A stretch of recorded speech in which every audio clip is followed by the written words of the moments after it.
చిన్న చిన్న నౌకర్లు చేసుకునే వాళ్ళు ఎప్పుడన్నా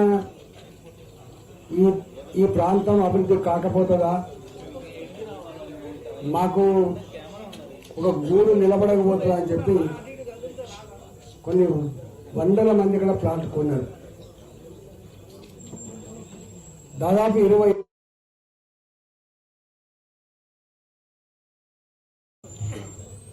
నిశ్చింతగా అప్పుడో ఇప్పుడో కొనుక్కునే వాళ్ళు వచ్చి మా ప్లాట్ ఉందా లేదా చూసుకుపోయేటువంటి పరిస్థితి ఉండే.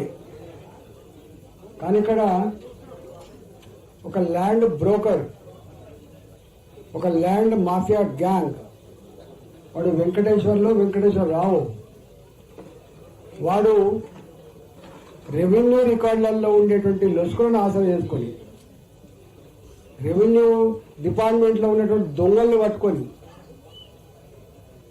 ఆ ఓనర్లను పట్టుకొని మీ పేరిట పాస్బుక్లు వస్తున్నాయి, మీ పేరిట పానీలలో ఉన్నది, మీరు మాకు సంతకాలు పెట్టండి, మిగతా అంతా మేమే చూసుకుంటామని చెప్పి ఆ దొంగ 47 ఎకరాల భూమిని పట్టా చేసుకున్నట.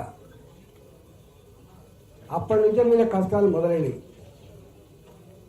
ఇవాళ డబ్బులకు ఆశపడేటువంటి ఆనాటి రెవెన్యూ ఉద్యోగులు, ఈ గుండాలకు మద్దతు ఇచ్చే ఆనాటి పోలీసులు దీన్ని నిలువరించే అక్కర ఉండే. వాస్తవంగా నిలువరించకపోగా వాడు కుక్కల్ని పెట్టుకొని, వాడు పక్కకే ఉన్నటువంటి కొంతమంది పేడు గుండాలను పెట్టుకొని, వీళ్ళేమో ఒకరు సింగరేణిలో పనిచేస్తుంటారు, ఒకరు ఎలక్ట్రిసిటీ పనిచేస్తూ ఉంటారు, ఒకరు పాలు అమ్ముకొని బతికితూ ఉంటారు, ఒకరు కూరగాయలు అమ్ముకొని బతికితూ ఉంటారు.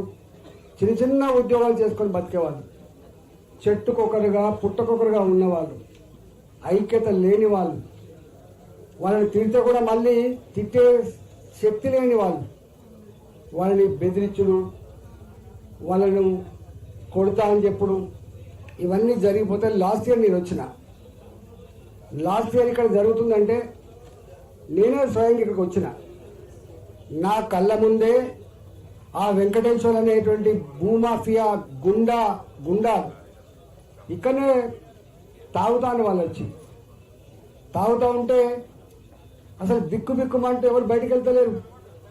నేను ఎంపీని వచ్చినమ్మా అంటే కూడా, అయ్యా మీరు వచ్చిండ్రు, రాత్రిపూటనే వచ్చి మా ఇళ్ళకి వచ్చి బెదిరించిపోయినరు, మీరు కనుక ఎంపీ గారికి టెంట్ వేసినా, ఎంపీ గారు మైకు పెట్టి మాట్లాడినా, ఎంపీ గారి మీటింగ్ పోయినా, ఎంపీ గారు మిమ్మల్ని ఎవరు కాపలా కాయలేడు, మీ సంగతి చెప్తామని చెప్పి బెదిరించిందని చెప్పి చెప్పడమే కాకుండా నాకు చూపించింది. ఇక్కడ ఉన్నారంటే ఆనాడు పోయి వాళ్ళ భర్తను పట్టినాం, ఆనాడే డీజీపీ గారితో మాట్లాడినా, ఆనాడే కలెక్టర్ గారితో మాట్లాడినా, ఆనాడే మంత్రులతో మాట్లాడినా ఈ సమస్య పరిష్కారం అయిందని చెప్పి భావించిన.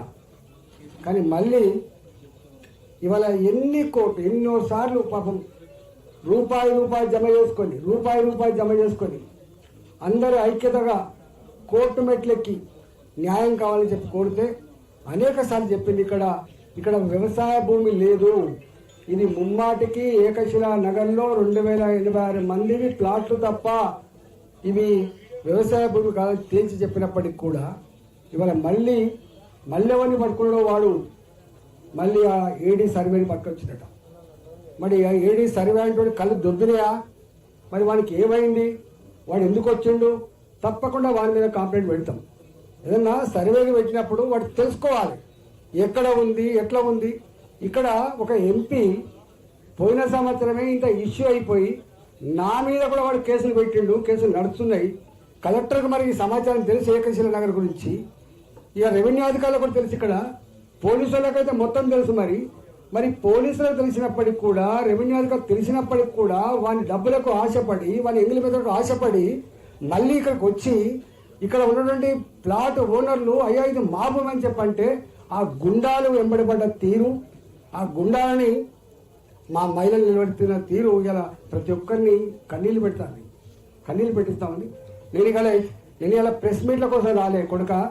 మిస్టర్ వెంకటేశ్వర్లు నీ భర్త నా కొడుక, గాడి కొడుక, ఏమనుకుంటున్నావు నువ్వు? ఇక్కడ నేను వచ్చింది నువ్వు నీ కాపల కుక్కలైనటువంటి గుండాల భర్తం పట్టడం కాదు కొడుక, నీ భర్తం పడతాం చెప్పడానికి ఇక్కడికి వచ్చినాం. నీకు సపోర్ట్ చేస్తున్న రెవెన్యూ అధికారులు ఎవరో, నీకు సపోర్ట్ చేస్తున్న పోలీస్ అధికారులు ఎవరో వాని వెంట కూడా పడతామని చెప్పి హెచ్చరిస్తా ఉన్నాం. ఇలా మిమ్మల్ని వదిలిపెట్టే ప్రసక్తి లేదు. ఏమనుకుంటున్నారా మీరు? అసలు ప్రజల జీవితాలతో చెలగాటమాడే ప్రయత్నం చేస్తారా మీరు? ఇక్కడ నేను ఒకటే ఇలా ఈ ఒక్కటే కాదు, ఏకశిల నగర్ కాదు, అనేక దిక్కుల పాపం. ఎప్పుడో 40-50 ఏళ్ల క్రితం ఆనాడు డిమాండ్ లేదు. ఆనాడు తొండలు గుట్లు పెట్టని భూములు ఇక్కడ మనుషులు జిల్లు కట్టుకోవడానికి ఆస్కారం లేని ప్రాంతాలలో వాళ్ళు కొనుక్కుంటే ఇవాళ కన్నెర్ర పడగానే కన్నెర్ర పడ్డట్టుగా ఇంత విలువైన భూములు వీళ్ళకేందని చెప్పి ఇట్లాంటి గుండాలు, ఇట్లాంటి బ్రోకర్లు, ఇట్లాంటి రెవెన్యూ అధికారులు ఉన్న దొంగలు, ఇవాళ ఇట్లాంటి ల్యాండ్ మాఫియాలు ఇలా కుమ్ముక్కై కోట్లను కూడా మేనేజ్ చేసే ప్రయత్నం చేస్తున్నారు.